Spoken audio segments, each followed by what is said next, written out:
Hour number 2 begins with Hall of Famer Thurman Thomas joining us here. Thurman Thomas. Chris Brown, Steve Tasker with you. How we doing, Thurm? We're doing good. Are you feeling as limber and chipper as you did after the Sunday night game on your way out of the stadium, where your one significant other tweeted your jubilant mood? Yeah. Are you aware of this? Oh. Yeah. Well, Somebody got up. Yeah, that's Except a little, you dropped that's a little Thurm. What'd you? That's a little Thurm. See, I told you he was going to. Yeah. He dropped his shoe. He dropped his shoe. Or That's not Is you. that his phone? No, that's not me. That's a little Thurm. I'm walking in. I got my Diggs jersey on. You see there? I'm in yeah, front of you're- him. you're off. I told you he was going to say it wasn't him. Oh, no, that's You not said- me. I could never get that eye. Hold on And a I would second. never do that. Hold on. I'm going to Yeah. quote Steve, Okay. who, after watching this video, I said, said, yeah, he's going to deny it's him because I said, no, I know him. That's his shape. that's his shape. Thurman's the same shape as me. And he's like 34 years younger.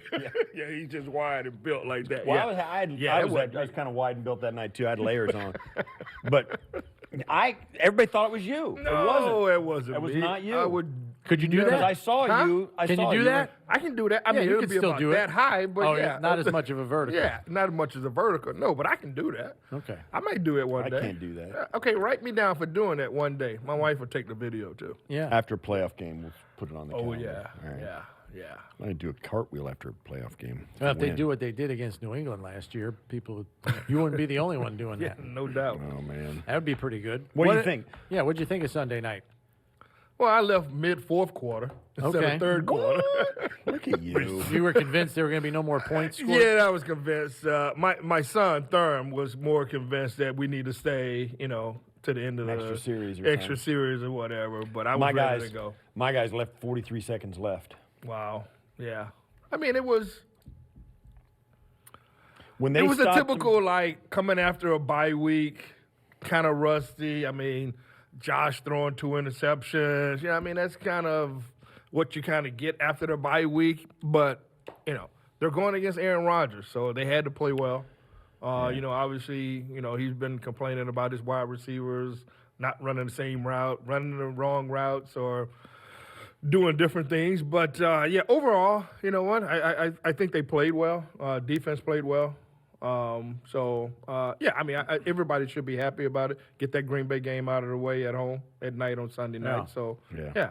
There was, in terms of fan feedback, they weren't thrilled with the second half when, I don't know, people are arguing they took their foot off the gas up 27-10.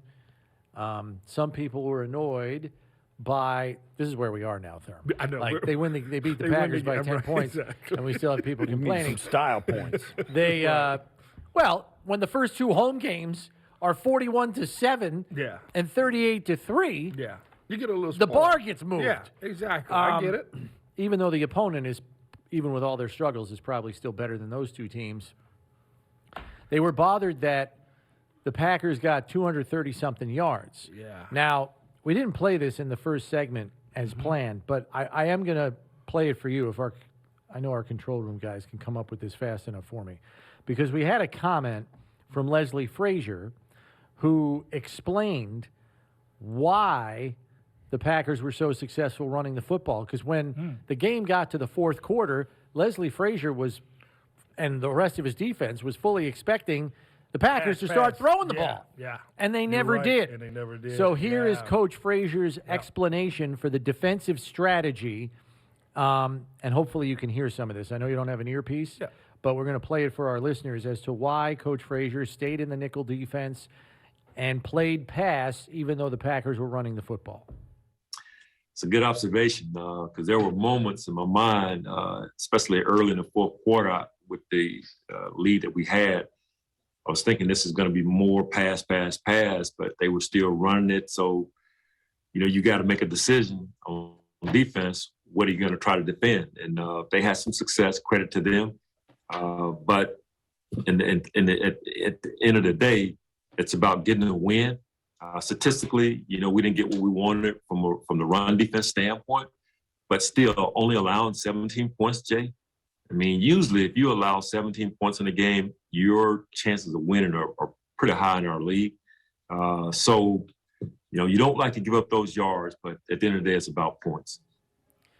And that's not the only defensive coach on this roster that said that. We've Right. heard John Butler, the secondary coach, in a huddle on the sideline saying, we don't care about yards, we care about points. Yeah.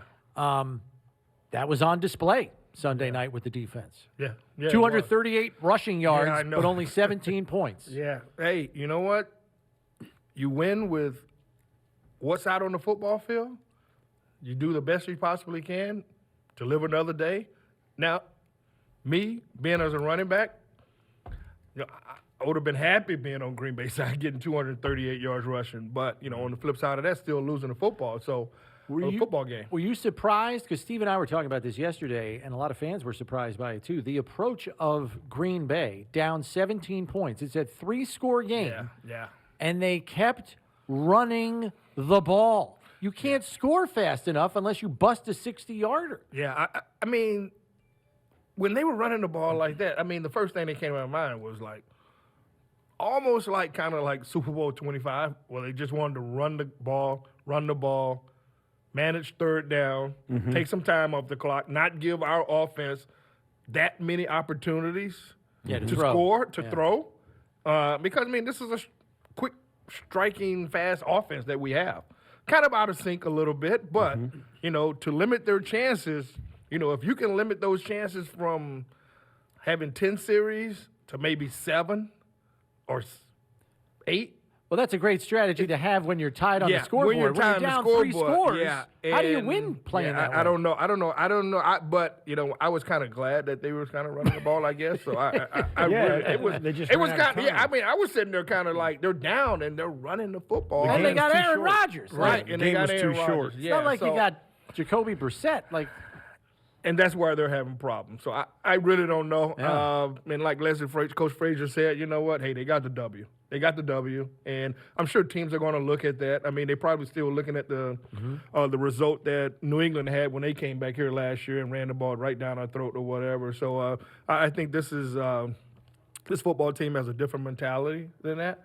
I mean, you with adding Von Miller and all the other pieces that they have on this football team. Yeah, I know it's something that the defensive players did not want to happen with Green Bay getting rushing for over 200 yards. But you know what? A win is a win, and you move on from there. I guarantee you know what? I hate that Breece Hall is not playing. He's the out Jets, for the yeah. Jets. Yeah, because you probably could have seen a lot of dosage of him come this week. well, and they're going to, you better believe the Jets are going to try to use some of the same run game concepts that the Sure. Packers used against the Bills there and their nickel defense, because we know the copycat league that it is, so the Bills got to get that corrected for this week. Yeah, but I think there's a difference there. Yeah. Aaron Rodgers, Aaron Zach Wilson. Jones. Yeah, they're not the same. It may be They're the not Bills the may same. have just the absolute opposite game plan. They may say, "Like, now let's see you throw." They said, "Okay, well, you can run it if you want, but we're keeping 5 guys deep. We're keeping the lid on it." Because you have 12. And if against the Jets, they may say, "Oh, we're going single high against you. You're not Yeah. going to run it. Let's see you beat us with the pass." It might be just the opposite of that. I think one of the things about this Green Bay can't, and we've talked about this yesterday too. Obviously, Green Bay didn't get the memo. If you're going to beat Kansas City, if you're going to beat Buffalo, you got to score. You gotta score. You got to Right. score You gotta points. score. A lot. It's a race. You got to keep up. You got to keep up. Yeah. And if you don't do that or do the things it takes to do that, you're going to lose and lose Yeah, you get boat decisively. raced. Yeah. And that's what happened. Yeah, I think the big thing about this game coming up against the Jets is that the Jets got a pretty good defense. Top I 10 mean, defense. yeah, I mean, I watched some of the game the other day, and Quentin Williams is a beast. Oh, he's playing. He is playing like Really I good. mean, he's All-pro playing almost football. like all pro. Like Yep. could be like I wouldn't say defensive player of the year, but he's up there. He was a top 5 pick, and he's finally And living up he's- to it. He's finally living up to it. He's finally getting some players around it. And I'm gonna tell you something. That Jet defense is, like you said, they're top 10, but they got some players over there. Yeah, I CJ mean, Mosley. yeah. They got a nice defense, but here's the thing. The Jets defense, they're 11th in points per game. The Bills are number 1. Jets defense, they're 6th in yards per game. Bills are 3rd. The Jets are 9th at allowing 108 yards rushing per game. The Bills are 4th. The Jets are Even after a 238 That's yard right. rushing day by the I know. Packers. the Jets are tied for 4th in the league with interceptions. They have 9. The Bills are number 1. They got like 12. Right. Jets are 9th in takeaways. The Bills are 4th. Jets are 9th with 21 sacks. Bills are 9th with 21 sacks. Well, if you look at the Jets and their defense, Yeah. they're doing a lot of copycatting of the Bills. Their defense was giving up a ton of points, a ton of yards in year one under Saleh last year. What did they do in the offseason? They signed 2 veteran safeties Yeah. to settle down the back end, Yeah. and they drafted Two. defensive rookie, linemen, yeah. pass rushers, Yeah. interior guys in free agency. They're building their defense in a similar fashion to that of Buffalo. And second year of Josh Allen, they went out and got a boatload of offensive linemen to protect the quarterback in New York, just like the Bills did in 2019. Yeah. So they're trying to copy the team that's been the class of the division the last 3 years. Right. And they're doing it with mitigating success Yeah. because the quarterback, it hasn't clicked in for him yet. But going And back, will it click in for him? I don't know that it will. There's I don't think it will. I got buddies down in New York, and they're texting me saying they want to put Flacco back in. Flacco's the 3. He's not even the backup. Mike Yeah, White's Mike the White's backup. the Remember White's that the kid back last year? one. Yes, Yeah, he had that's that one right. big game. Everybody thought he was the second coming of quarterback. Yeah. They want to put Flacco back in the Oh, game my because he God. started early in the year when Zach Wilson was hurt. Yeah. Quick thing, though, Thurm, Yep. going back to the Bills game on Sunday night, James Cook gets a little bit more time on the field, makes a couple of big notable plays. Absolutely. Here is Coach McDermott's comment yesterday when he addressed the media. He was asked about James Cook's production and where it could go from here. Here is head coach Sean McDermott. I want to know what you think of this. Yeah, he got off to a normal, I would say, rookie start where there was some highs, there were some lows, and I applaud James the way he pushed through it and the way his teammates really helped him as well to get through some of those tougher moments. And that's all the journey of an NFL player, though. And so I think what he's done best is his practice habits have improved, and then he's carried that over to games, which means which is how you do it, right? I mean, very few players can practice one way and expect to play another, and I think he's starting to understand how every little detail matters, and that the results come from the margins. It's such a close and highly competitive game that we play and coach, that you've got to be on your game every week, and you got to practice that way, and you got to prepare that way. So that's a pretty long answer on James Cook. Yeah. But I think it's pretty telling. Like, there's a way that the daily operation works here. Yeah.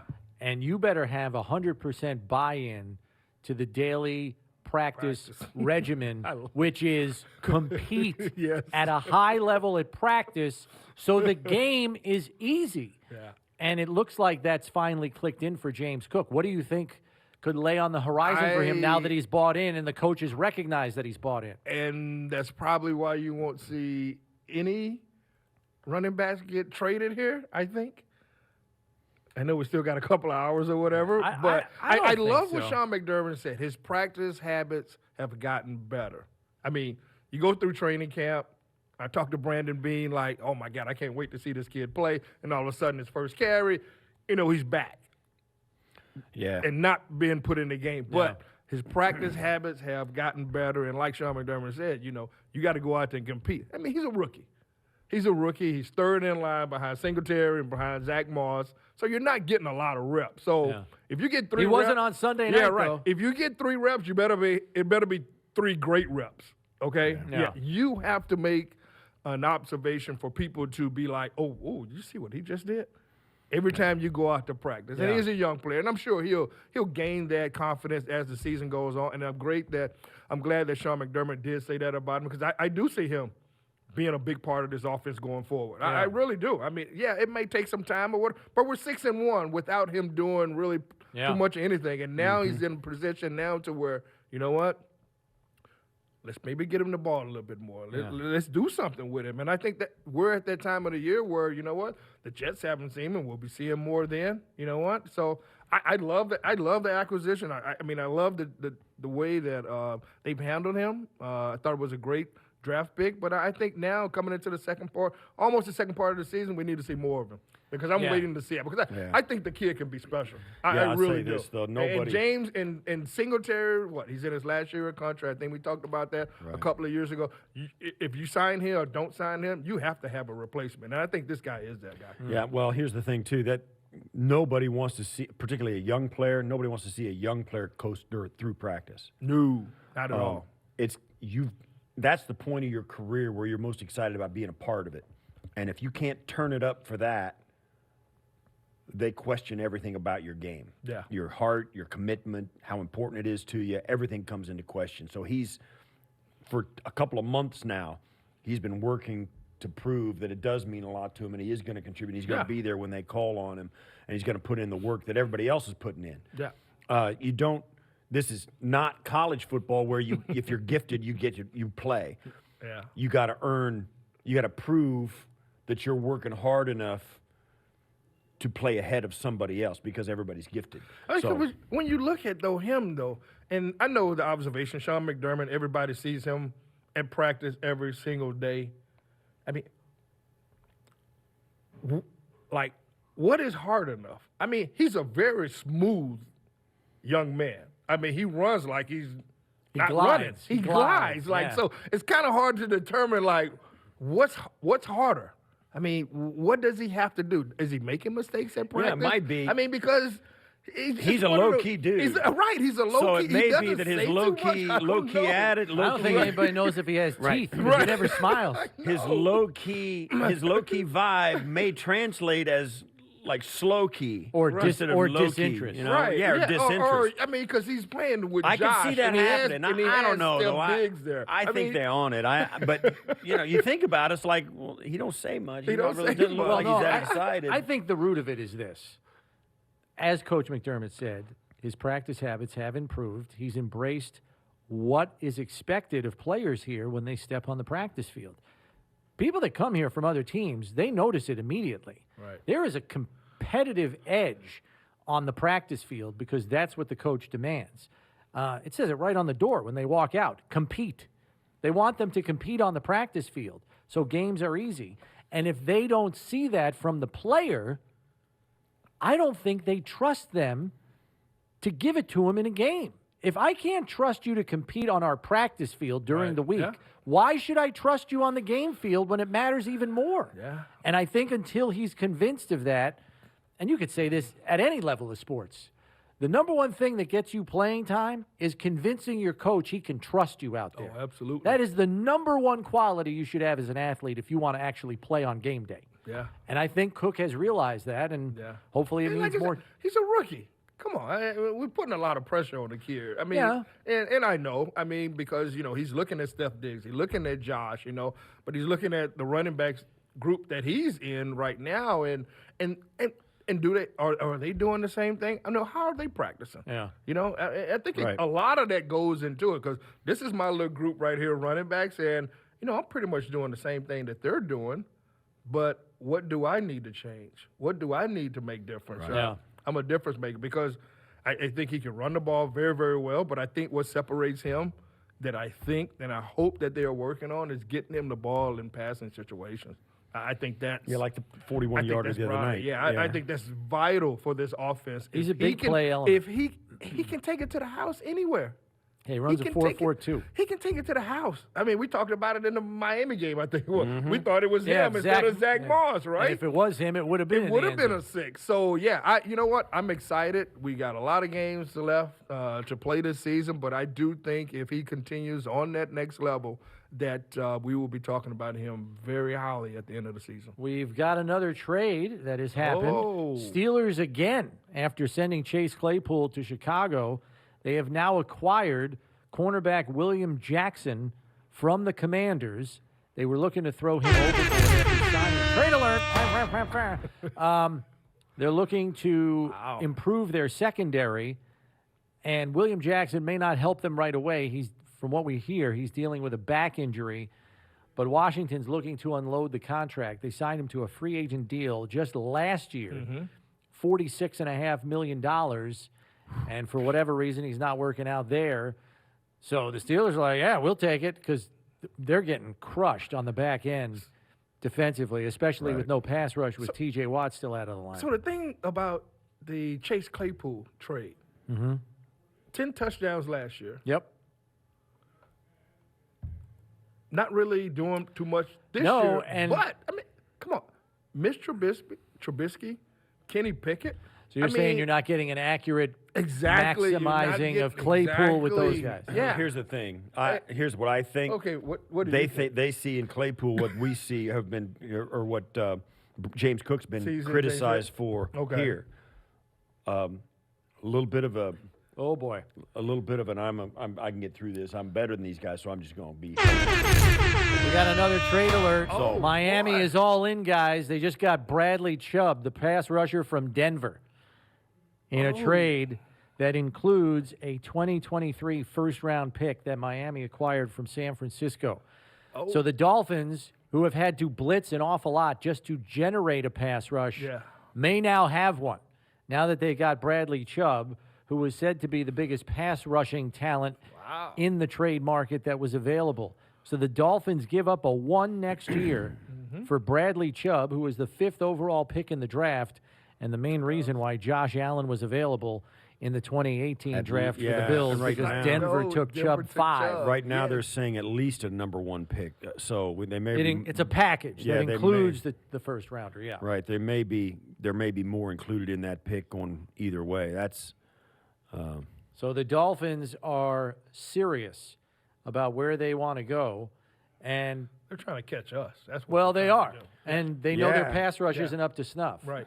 Yeah. And they're going to school on what has been Buffalo's shortcomings in the playoffs the last couple of years. They didn't have a closer have to a close closer. out games. Yeah. They go and get Von Miller, and now they get Von Miller's former teammate, Well, Bradley Chubb. Bradley Chubb. But can he be that guy that can close him out, though? Remember when he was closing out, he had Von Miller on the side, too. Yeah. There it is. It's So- a 23 first-round pick, which is San Francisco's pick that Miami got. Yep.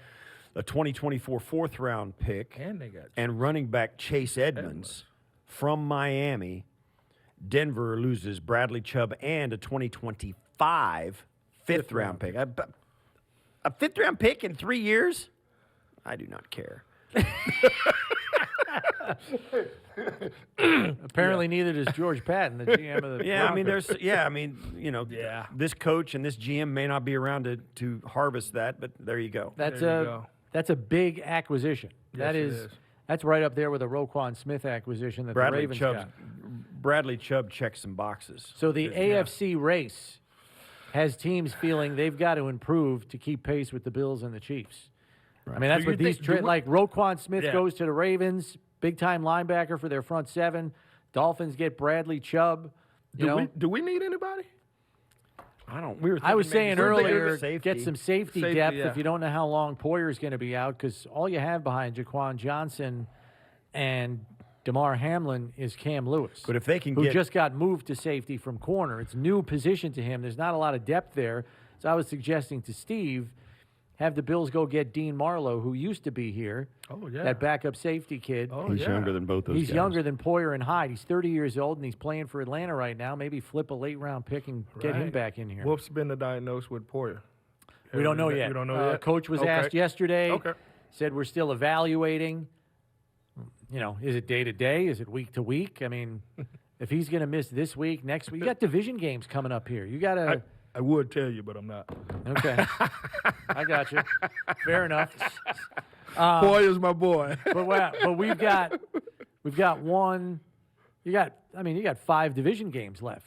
You know, I mean, you're in good spot at 6-1, but all the hay is not in the barn yet. You got 10 games to play here. Yeah. So, yeah, you gotta figure some things out in terms of who you're gonna have and what your roster looks like, and if you feel you need to tweak it in any way, shape, or form. It's a deep roster, but deep if there's roster. one place where it's not deep, right now it's probably safety because you don't have Because of Hyde the the rest of the injuries, year, yeah. and we don't know what's going on with Poyer. Yeah. So Yeah. that's that. All good. Thurman, thanks for coming in. We appreciate Sure. it. Always Appreciate good to see you. Always great to see you guys. Buddy, We yeah. will catch up with you next week. All righty. That's Thurman Thomas, the Hall of Famer, joining us here on One Bills Live. We're back in a moment. Stay tuned.